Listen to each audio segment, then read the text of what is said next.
reading as a writer.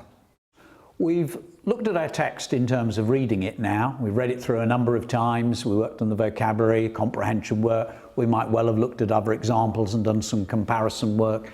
We magpied possibilities from other examples. Now we move into reading as a writer.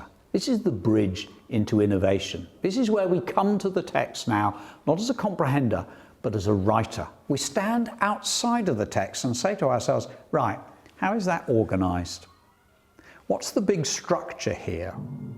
Because in a while we're going to have a go at our own. We need to work out how on earth did the writer do that? What's the overall organisation? And then we can look at the little writing techniques and tools that have been used. They're very stable in non-fiction. So virtually every set of instructions I've ever read is organised in the same way. So it's pretty obvious in non-fiction work. Instructional writing is going to have an introduction to introduce the reader to what we're about to instruct them in, and then we're going to have a list of ingredients, and then what you need to do in order, and then a rounding off bit at the end. So they're fairly easy, the non-fiction ones, to make obvious to the children. And this is the knowledge, this is what they're learning. So they should know, gradually over time, they should get to know and be able to articulate and explain how different text types, non-fiction text types, are organised. You know, if you're writing a report about an animal, we should be able to explain, well, tell the reader what it is, what does it look like, where do you find them, life cycle, interesting facts about, etc. So that they have that basic underlying structure that they can then use in order to write their own pieces of writing. Narrative patterns are less obvious, but we have written about these in our core texts.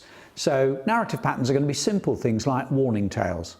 Don't you dare, so we start with a warning, and then what happens? If they're told not to go to the canal, they go to the canal. So some characters are warned not to do something, they go off and do it, it all goes wrong inevitably, then we need a rescue, and then that brings us to the conclusion. Generally at the conclusion, you get told off by the person who told you not to do it, and you've learned something.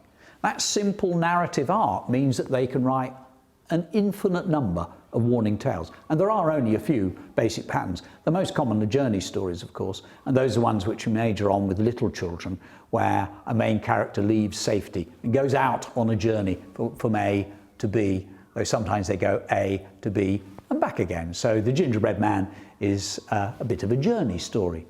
The difficulty is, of course, that some stories are blends, and the same with non-fiction. If you get a really good piece of non-fiction writing, you may well find, take a leaflet, it may well have, of course it's going to have instruction in it, but it might also be persuading you to do something. There might be facts in there, there might be quotes from people. So often we get a blend, and increasingly as we move into 5 and 6, we can be looking at those blended text types.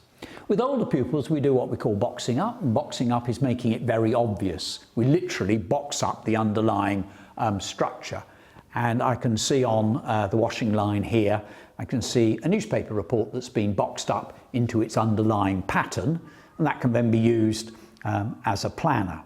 We tend not to do that with little ones because boxing up is quite abstract. Most people start that in year 2 because it gives us the paragraphs. Some people start it with younger ones, but we do need to try and make that underlying pattern obvious. So that's the boxing up, the big pattern. And then you've got the small patterns. These are very obvious. They tend to be obvious in non-fiction. For instance, instructional writing, we're going to need to use imperatives, bossy sentences. So they tend to be ingredients. Though in non-fiction, you do also have to be thinking about, how am I going to dress this up?